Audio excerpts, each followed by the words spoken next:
Alors, cet impératif d'inventivité, de flexibilité, je l'ai rencontré dans toutes les entreprises où je suis passé. D'abord chez Canal+, où j'ai eu la chance d'être directeur de cabinet de Bertrand Méheux, qui est président depuis bientôt un peu plus de 10 ans, et de diriger le pôle sport, puis à la présidence d'Europe 1, où j'ai passé 3 ans, et désormais à la tête de la FNAC depuis 2011. Canal+, Europe 1, la FNAC, sont toutes trois de grandes maisons chères aux Français, et je suis reconnaissant d'avoir pu les servir. Elles sont bien sûr très différentes, elles n'ont pas la même taille, la même identité, la même histoire. Mais au fond, les défis que j'y ai rencontrés, et que j'essaye de relever, s'inscrivent dans une vraie continuité, une singulière continuité d'ailleurs.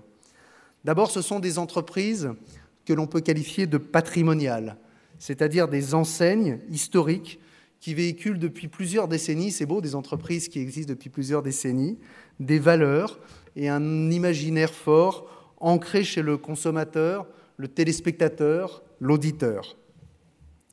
Si vous rejoignez des entreprises anciennes comme ça, ce qui est essentiel, c'est de ne pas nier ses acquis, de ne pas nier cet héritage, mais au contraire de savoir les conforter, les renforcer, au service du présent et de l'avenir.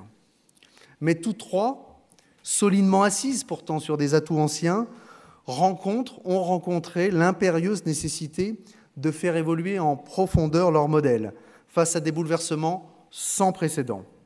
La révolution numérique a reconfiguré la façon, vous le savez mieux que personne, de consommer, de partager des images, de l'information, des contenus culturels, de lire, de regarder la télévision. Canal+, Europe 1, la FNAC, à la charnière du XXIe siècle, affrontaient un même défi. Comment vivre ? Comment survivre ? Comment se développer tout en restant soi-même pour s'adapter aux nouveaux usages et aux nouvelles pratiques des consommateurs ? La seule réponse qui s'impose toujours, c'est en prenant des risques. Et souvent, vous le verrez, en prenant le contre-pied de ce que disent les experts. Je vais vous en donner quelques exemples. À Canal+, quand nous sommes arrivés aux côtés de Bertrand Méheux, le président, c'était en 2002, 2003, c'est un peu ancien, tout le monde disait « la chaîne Canal+ est morte, l'avenir est aux multichaînes. Et donc, il faut arrêter d'investir sur la chaîne et investir sur les bouquets de chaînes. » Eh bien, on a fait rigoureusement l'inverse. On a d'abord cédé un certain nombre d'entreprises non rentables, mais surtout, on a investi sur la chaîne mère, Canal+, que vous connaissez tous, sur les contenus, notamment dans le domaine des droits du sport, pour en faire un atout différentiel de la chaîne. Et ça a marché. Quand je suis arrivé à mon tour, à la tête d'Europe 1, on m'a dit à la radio, il ne faut surtout rien toucher parce que c'est un média très lent et c'est très important de ne pas changer les habitudes des auditeurs. Comme je me suis un peu forgé la conviction que c'était faux, j'ai à peu près fait l'inverse. J'ai bougé très vite avec les gens qui m'entourent, bien sûr, parce que tout ça est toujours très collectif. On a modifié en profondeur les grilles de programme. On a essayé de retrouver le ton irrévérencieux de la station et on a fait venir de nouvelles têtes d'affiche. Et à la FNAC, on essaye de faire la même chose, même si vous vous en doutez, c'est encore plus difficile. On nous a dit le mix produit de la FNAC ne peut pas bouger, la taille des magasins ne peut pas bouger. On a essayé de faire un peu l'inverse à travers un plan stratégique qui s'appelle FNAC 2015, en introduisant de nouveaux produits et de nouveaux services, en développant des nouveaux formats de magasins. Ainsi, par 3 fois, et pour chacune de ces aventures, il a fallu rénover le cœur de métier et réactiver leur ADN pour les mettre en phase avec l'époque.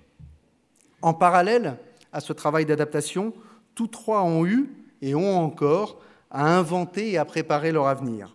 Il s'agit de permettre à ces entreprises d'être en capacité de capter les bénéfices et les opportunités de l'époque. C'est ce qu'on a fait à Europe 1. Europe 1 était totalement dépendant de ce qu'on appelle les recettes publicitaires, qui faisaient 100% des recettes. C'est très dangereux quand vous êtes dans un métier où vous dépendez d'une seule source de recettes. Alors on a essayé d'imaginer de nouvelles sources de recettes, de nouveaux développements, de nouvelles diversifications. On a puisé dans l'histoire de la marque. On y a ressorti des trésors, comme Salut les copains, par exemple, que les plus anciens connaissent, dont on a essayé de la redévelopper et d'en tirer des nouveaux revenus. Il y a notamment une comédie musicale en ce moment qui se balade à travers la France, qui date de cette époque. Et puis on a aussi essayé de rattraper notre retard sur Internet en ayant une stratégie offensive sur les podcasts. Les résultats ont marché, l'audience est repartie à la hausse, il faut beaucoup de chance pour que ce soit le cas. Elle s'est rajeunie aussi, et puis les programmes de diversification ont fonctionné. À la FNAC, même chose. Il faut préparer l'avenir. Le modèle concurrentiel a changé en profondeur.